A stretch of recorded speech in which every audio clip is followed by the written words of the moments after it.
Yeah, better. That's better. Like, we look like we're in Timbuktu right now. Little buns bunning. Okay. Okay. Hey guys, and welcome back to another book video with two favorite book nerds, Amy And Kelly. Today we're talking about our June reading. Yeah. Or lack of. Yay! No fireworks on this one. Yeah, no, honestly, no. I'm hoping July will be my reading month. So I read a total of 4 books in June. 3 3-stars and 1 4-star for an average rating of 3.25 stars. Mm-hmm. I guess I should tell you what books I read. What books are they? Yep, I read... Amy, what books are they? So I read The Thursday Murder Club by Richard Osman, which was one of our book club books. And then I also read Heart-Shaped Box by Joe Hill. I read The Last Final Girl by Stephen Graham Jones. And I also read Leathern Lark by Bryn Weaver. Oh. Yeah. Oh. Yeah. Now I'm looking forward to this one. Yeah. 3.25 stars for all of those books. Okay. Well, I read 3 books this month. Kelly and June. I read The Hexologist by Josiah Bancroft, which was 3 stars. And I read The Tainted Cup by Robert Jackson Bennett, which was 4 stars. And then I read Of Goblins and Gold, which was 3 stars. So my average stars was 3.3. So for total pages read in June, I had 1,380 with an average page length or book length of 345 pages. My longest book was Leathern Lark, and my shortest book was The Last Final Girl. My pages were 973 total for an average of 364. And my shortest was Of Goblins and Gold. My longest was The Tainted Cup. Authors. I have read from 2 of them before, Stephen Graham Jones and Bryn Weaver. And there were 2 that were new to me, which was Joe Hill and Richard Osman. I will be reading from all of them again. So I have read Josiah Bancroft before, which was The Hexologist. And then Robert Jackson Bennett and Emma Hamm wrote Of Goblins and Gold. And I will also be reading from all of them again. Alright, and then finally we have genres. Mm-hmm. So I read 2 horror books, 1 mystery, and 1 romance. So I read 3 fantasy. Really mixing it up there this month, but there you go. Sometimes you just have to go with what you know. That's and right. Like your favorite genre. That's right. Alright, Okay. let's get into the books. So, The Thursday Murder Club by Richard Osman. I'm not going to talk about this one. Like I said, it was a book club book, but it's about this group of senior citizens who are really into true crime, and they end up thrusting themselves in the middle of a real life murder investigation that happens, and it's an interesting little murder mystery ride. Mm-hmm. I don't know. I thought it was okay. Kelly liked it more than me. I did. Yeah, A little bit. a little bit. But at least the biggest thing that I was happy with this was that everything in this book made sense. Like everything that happened, there were reasons. It was all explained well and all laid out well. So that was definitely a big plus for it. But it was a 3-star for me. And then after I finished that, I read The Last Final Girl by Stephen Graham Jones, which I randomly came across on one of my audiobook things. I'm just like, oh yeah, I've been meaning to read this.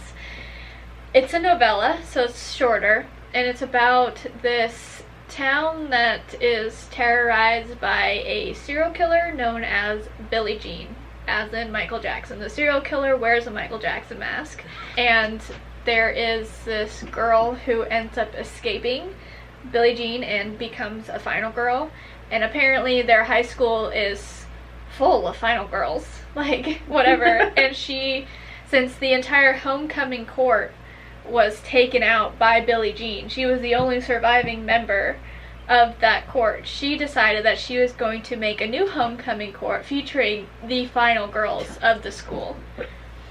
Yeah, it's a very interesting concept. There were a lot of references to different horror movies, but like the cheesy like 80s slasher horror movies, a lot of instances where like in Scream they were acknowledging like, oh, you don't do that in horror movies, and then they're in a horror movie, like the meta kind of a thing. There were a lot of things like that happening in there. Like if you enjoy Scream, you might enjoy this book, but I think it would have been better if it was shorter and if it was an actual movie, because the entire book is a movie script. Oh. So like you're sitting there reading, and we pan to this character who then lures their eyes here or like steps over here into view of like, and so like all of that like behind the scenes stuff that the actors would read that you wouldn't normally hear being vocalized. Or like, Yeah. It was Yeah. just, it got old real fast. Like it was an interesting format at the start, but I think if it had been shorter, it would have worked for that format better. Yeah. So, I don't know, I gave it 3 stars just because of that. I thought that everything else about it was really good, and I liked the Billie Jean. Like, I liked that serial killer. It was cracking me up. But, yeah, that was, the format just kind of ruined it for me there.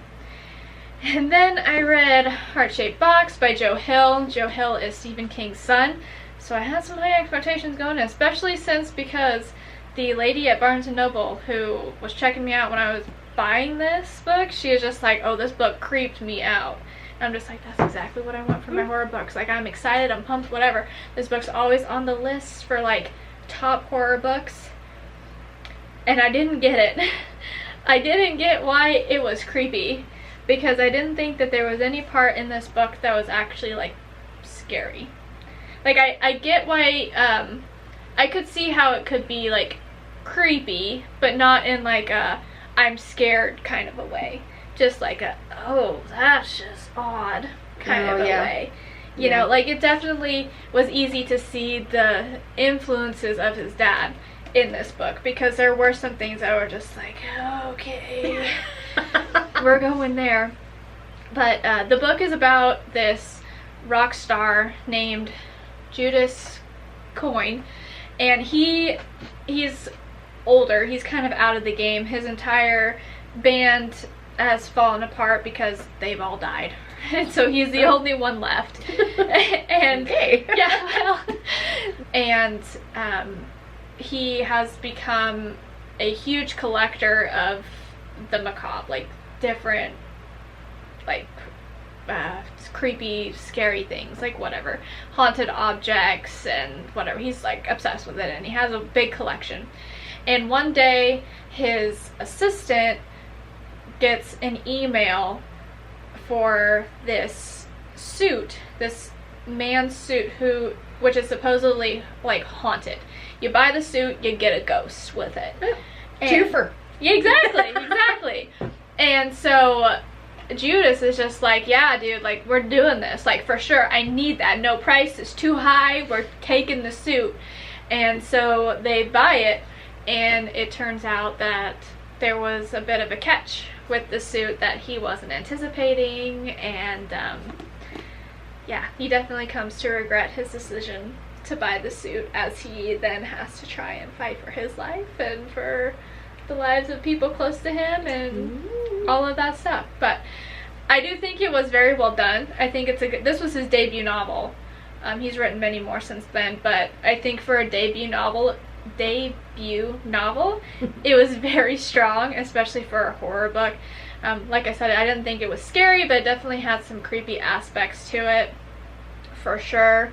And it definitely was like really had some like heavy moments, because there's a lot of talk about like suicide and death and grief and drugs, and like there's just a lot, trauma, abuse, there's a lot of things happening in this book, and so it definitely is a little heavy at times. I think that it was kind of slow moving through it at the beginning as well. It kind of took a while to get into the story and things happening, and then at the end there was a lot happening, like so much that I had to go back and like I listened to some of this on audiobook, and I had to go back and like listen to it again, because I'm like, whoa, what just happened? Like, put it in reverse, Terry. Like this this this is just too much. Like, holy Moses. There was a lot. And there was a lot of, like, trauma dumping happening at the same time. So I'm like, oh my god, what's happening? I don't know. But, yeah. It was good. There were also, like, a lot of musical references throughout this book since he's a rock star. So those were pretty fun. Like, they were talking about Metallica and just, like, things like that. I'm like, yeah. Heck yeah, man. Rock on. So, overall, I thought it was pretty good. I enjoyed it. I did only give it 3 stars. Then the final book that I read, the outlier of the month, Leather and Lark by Brynne Weaver. So Leather and Lark is the sequel, second book in the Ruinous Love trilogy. And this one is about Lachlan, who's a contract killer, and he ends up, like, botching a job for one of his company's, like, biggest clients. And so when that happens, the client is then, like, out to kill him, pretty much. And his only, like, way to safety is to get married to this girl that he cannot stand, like, at all. Yeah, it's a marriage of convenience, but it didn't really make sense why that was the only solution. Yeah, like, how's that gonna stop a killer? Well, okay, so there was also, like, her family is a very powerful family. Oh, right, yeah. Yeah, and, like... Yeah, I remember that now. Yeah, her family...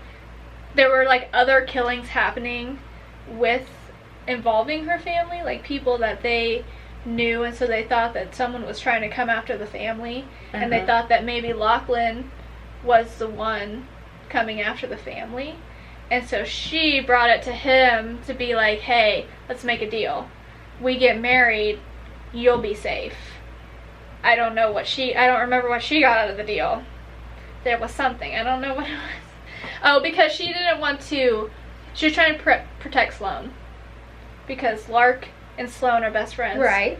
And if Lachlan gets killed by Lark's family, then they're going to go after Rowan, who's married to Sloane. Oh, okay.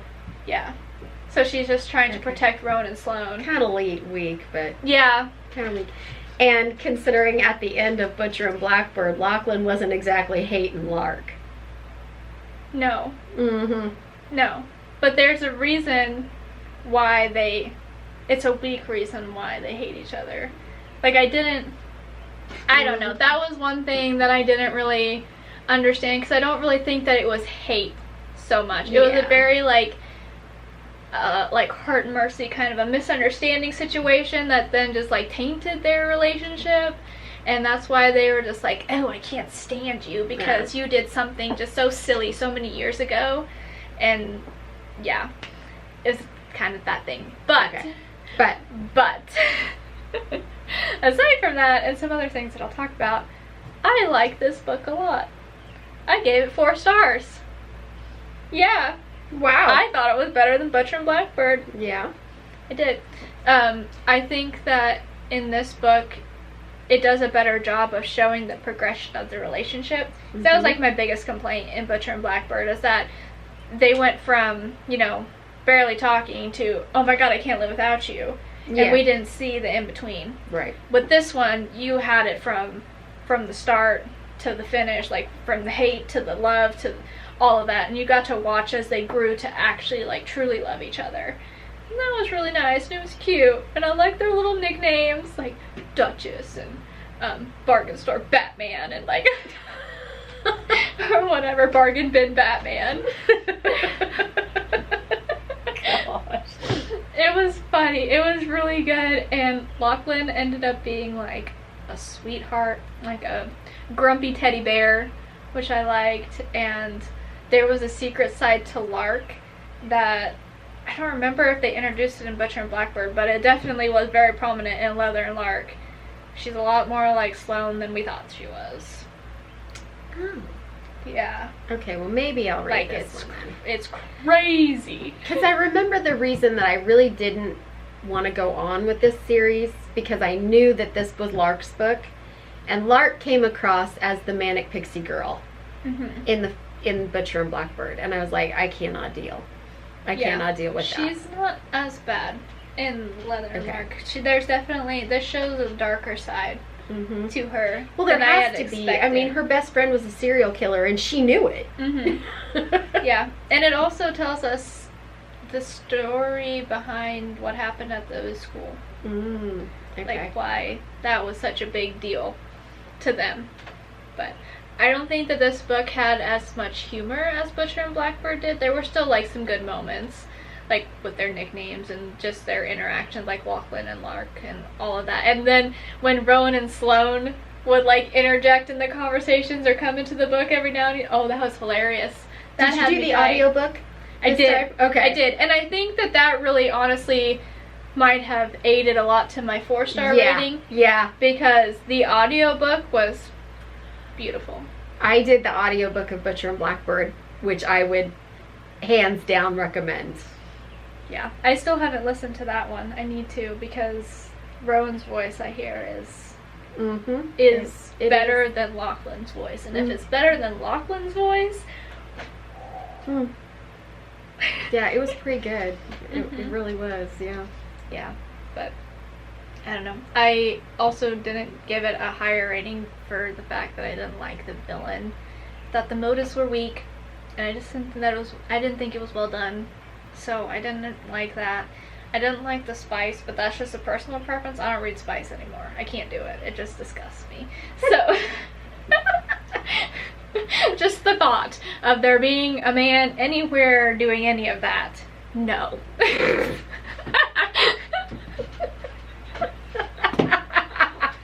No, thank you. Yeah, no thank you.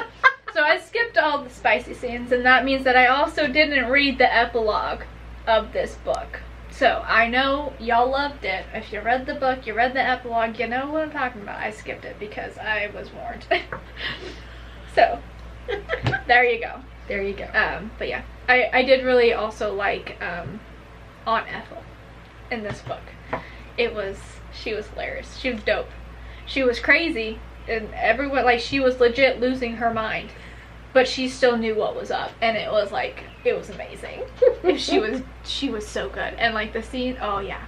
Yeah. I liked her. Alright, maybe I'll have to read it. I think you should.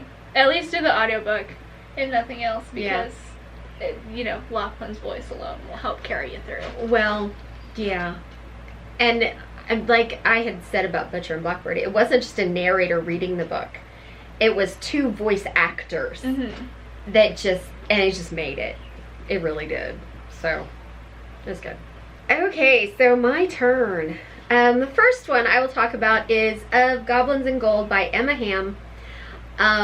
This is, okay, so all you little 80s girlies out there, you know, David Bowie, tight pants, spiky hair wig, you know what I'm talking about. So this is not a retelling of Labyrinth, but it's definitely a homage to it. So you've got, I can't remember character names. I read this so long ago. I cannot remember her name. Sorry. Anyway, the main character, her sister is kidnapped by the Goblin King. And so she has to go into the Feylands to save her sister. And of course, goes through the whole, quest. She's given different tasks by the Goblin King that she has to complete in order to have a chance to win her sister back. And so it takes her through the 4 courts of the Feylands, which are, spring, summer, winter, and fall. But there's a twist on it. So the world building was not bad in this book. This was an indie author too, by the way. I should have said that to begin with. I decided to try out this indie author, but the world building was pretty good. Yeah, it was okay. I gave it 3 stars because the world building alone makes me want to go on, and quite frankly, anything Labyrinth inspired is gonna feed my little 80s soul. So there was that. It was not the greatest writing. I mean, this author used the term his dastardly smirk, and it was not out of place. So the writing was not great, but it was a pretty good story, and it had a really good twist to it in the end. And the way she had to kind of solve these puzzles, there was some leaps that were made. I mean, it was like she'd come up with the solution out of the blue, and you're like, what? Where'd you get that? But I mean, otherwise, I thought it was a good little story. It comes in it's a trilogy, and it comes in the complete set on Kindle Unlimited. So you're not like out any money or anything. So it's just a good little way to just pass some time, especially if you're an 80s girl like I am, and you fondly remember David Bowie and Labyrinth. It gives you the vibes. It'll give you the feels, even if it's not a complete retelling. It was pretty good. Okay, so then I read The Hexologist by Josiah Bancroft. I also gave this 3 stars. This is a fantasy world, but it might as well just be 1920s London, because it had all the feels, it had all the vibes, it had the same, like, the river that ran through the city. I mean, it was just like, it was 1920s England. We could have just had it there. Anyway, this follows Isolde and Warren Wilby, who are, well, Isolde is a hexologist, and Warren is just her husband. They use her hexology magic in order to solve mysteries. And so in this particular book, this is the kickoff to a series. The royal secretary comes along and wants to hire them to investigate or help the king, the king received a letter claiming that there was an illegitimate son of the king, so an heir to the throne. And afterwards, the king kind of went crazy and all of a sudden had this urge to be baked into a pie. So much so that he tried to climb into an oven and get cooked. So, oh my. You'd think that would be the interesting mystery to be solved, and especially since they're hexologists, and you would think that maybe they would, oh, he's been hexed. Yeah, hexology is not like hexes. That was my first point of confusion. But no, we really don't spend much time on that part of it. The bulk of the book is spent tracking down who wrote this letter and if it's a legitimate claim, a legitimate illegitimacy. So that was the bulk of it, of the story. It's very plot driven, so not a lot of character work done here, and I am a much more character driven reader. But that's kind of okay, but then the plot wasn't all that spectacular either. It was just I don't know, straight up like investigating to find out who wrote this letter. There wasn't anything really that interesting about it. And there was no major like twist or anything involved in it. To me, the plot just drugged. So I don't think it was very strong on the whole plot driven aspects either. But the world building. I mean, I have read, Josiah Bancroft's the one that wrote the Tower of Babel series. That's okay, where I heard the name. So yeah, so he's excellent at world building, and it is a very interesting, even though it's 1920s England, he did a very good job with some really interesting aspects. And so hexology is not like cursing someone or throwing curses. It's drawing symbols. You can kind of see on the book cover the different, I don't know if that's in focus or not, but you draw this symbol and it'll do a specific sort of power magic. And there's all these different hexes that you draw, and then it will produce a magical result. So that's hexology. The emblems that she draws are called hexes, and everything is named. Like it's the hex of radiance, or the hex of this, or the hex of that. And it's like, that got old really quick. And everything is named. So Isolde's father, when he supposedly died, he left her this kind of magical bag.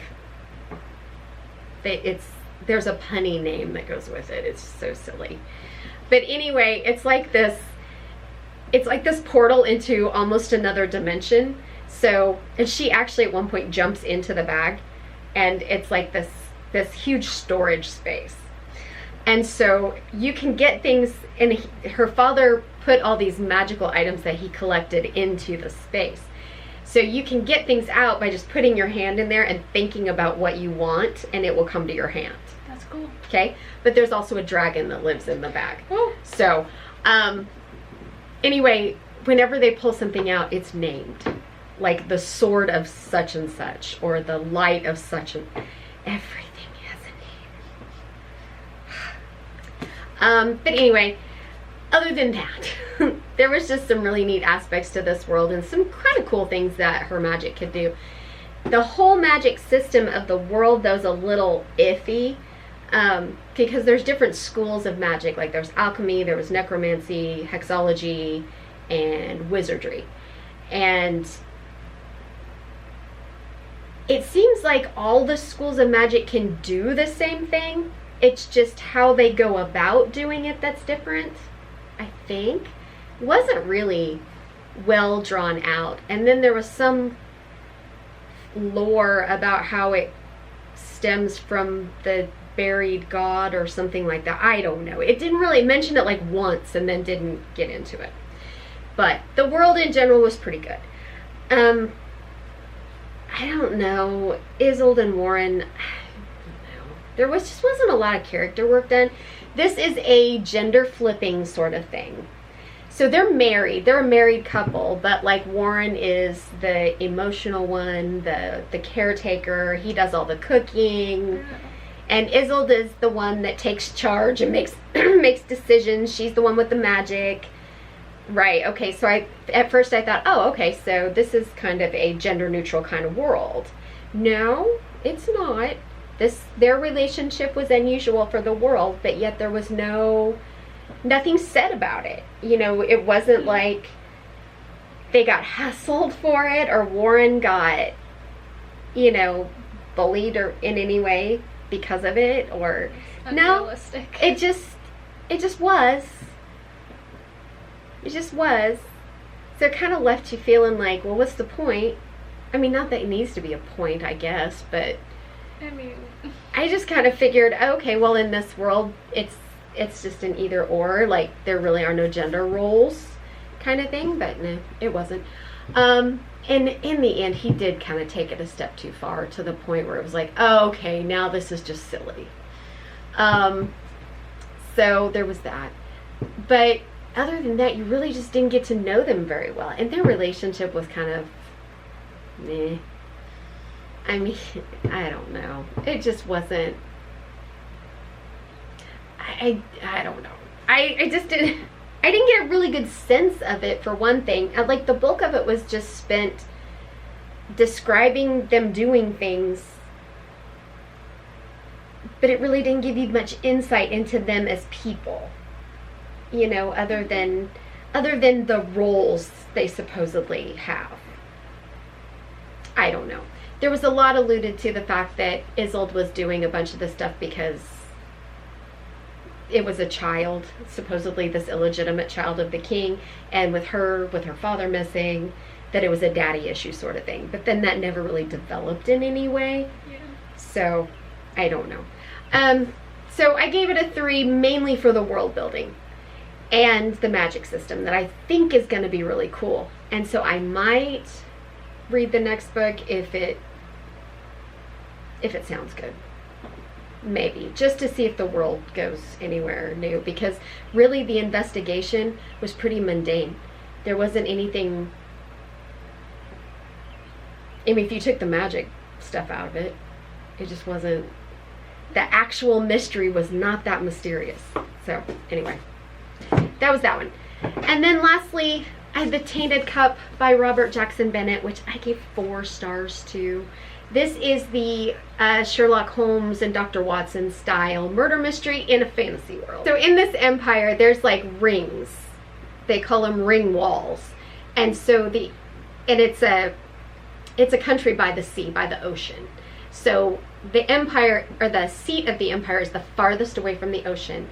And then there's different rings until you get to the seawall.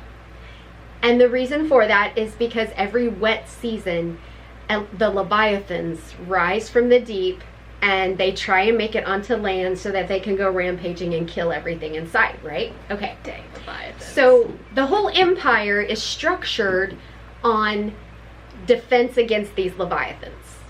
So that's how this world is set up to start with. So, and I think it's the second ring away from the seawall is where we start off, and we have Anna, who is the investigator. So she's the Sherlock Holmes character. And then you have Din, who is her apprentice. And you right away get a sense that Din has a secret, that he did not do well doing training. And then all of a sudden, when it came to getting a job with Anna, he like aced all the tests that he needed to ace. And so it's pretty obvious he cheated, but nobody knows how he did it. So, or is it because he just had a a real affinity for this kind of work? You don't know, but there's a hint that there's something going on there.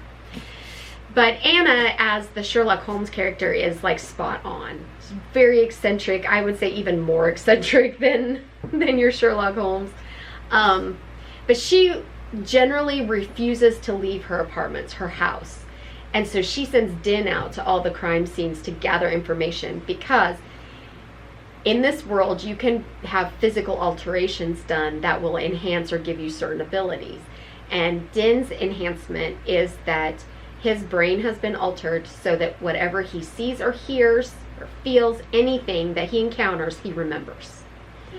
And they do it with scent association. So when he goes into a crime scene and is like looking it over, he'll sniff a certain vial, and then when he goes back to report to Anna, he sniffs that vial and it brings it all back. So it's really kind of neat. So he's sent out as her investigator, and then he brings all the information back to her because she won't leave. She even to the point where she keeps like all her windows and doors shut, and she wears a blindfold because she thinks any outside stimulus will affect her ability to reason through things. So she's very strict on this. Like at one point, she even locks herself in a box in order to be in total darkness, so that her brain will run through and think about things like seriously, much more eccentric than Yeah. So in the start of this book, we have a murder, and it turns out to be a very interesting sort of murder, but it is a high-ranking military official. And it would appear that a tree sprouted and grew from inside his body. And then, of course, impaled him and, ripped him apart. Nice. From the inside out. So in investigating this, they are led to go to the seawall because their investigation leads them to a town by the seawall, and where they discover even more murders. And they discover that maybe the people that are being targeted have something to do with the empire on a whole, and there might be a big, conspiracy going on. And of course, every time you get warning system before a Leviathan rises, there's earthquakes. So all the buildings in this area, they're all made with paper walls. They have a way to take plants and make them weave into vines and lattices so that it's strong enough to build a house out of. Or they have chemical alchemy, where in making paper you can make it strong enough to hold walls. So they have multi-story houses built of paper. It's really cool. It's really, really cool. This plant-based magic kind of alchemy system they've got. It's pretty neat. So anyway, there's earthquakes before a Leviathan rises. So, you've got all this murder and mayhem going on, and then you get an earthquake right in the middle of it, and everybody freaks out because... Anyway... Dick Romans. Yes. It gets really complicated pretty darn quick, and then it gets even more complicated and more complicated. And in the end, you do get the typical Sherlock Holmes reveal, where they go out and do the aha, and this, you did this, and then you did this, and then this happened, and you did that, and you get the whole thing. There was a couple of leaps in logic in that reveal that I was side-eyeing pretty good, but on the whole, it was very, very satisfying little murder mystery. The world was just really neat. I enjoyed this world a lot. It was really cool. And then there was the relationship. The characters were pretty well drawn. And you had lots of characters coming in, especially they went to the town by the seawall. There was all kinds of characters coming in, so it was a little hard to keep track of. This is like a gender neutral world. Like, there are no typical gender roles in this world. So in the military, you had women as well as men, and of course Anna, being a woman, is like the Empire's one of their greatest investigators, and so it almost made it harder because you had women and men in all fields, so you had to kind of keep track. It was confusing. All the names did get confusing, but the two main characters, of course, Anna and Din, I think on their own were developed pretty well, but yet the relationship between the two, because they didn't spend a lot of time together. You know, Din would go out and do all this stuff and then bring it back to her, and then she would basically take all the information and then shove him out and go, I need to think. So you didn't see them together a lot until the end. There was a bit, but it is the first book in a series, so I'm assuming that more of that will come along. So it just did kind of, I wish there had been a little more that way, but otherwise really enjoyed it. I did like it a lot. So that was that one. And that was it.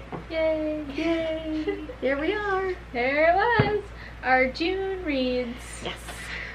Overall, not bad months for either one of us. Not too bad at all. Yeah. No. Alrighty.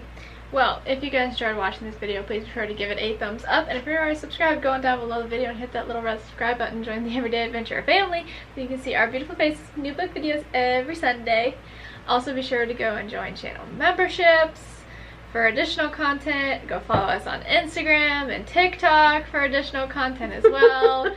And here and there and everywhere. Oh, the places you'll go. Oh, the places you'll go. I think that was it for my part of it. Just go do all those things. Okay, and while you're doing all that, check out the rest of Amy's channel. There's much more than just book content. You've got home decor and home renovations and deep cleaning and organizing and kitty cats and shopping hauls and fashion and I don't know, now you got workout videos too, don't you? Yeah, heck yeah. She's training for a half marathon. And when you're done with all that, check out her blog too, because you can get all kinds of other content, like Watch It Wednesdays, where she watches Netflix shows and tells you if you should or not, and Foodie Fridays, where she goes out to eat and reviews restaurants. So check out all of that and become a part of the Everyday Adventurers family. Yeah. Yeah. Well, like I said, hope you guys enjoyed watching this video. And I'm Amy. And I'm Kelly. And we are The Everyday Epic. See y'all in the next one. Bye.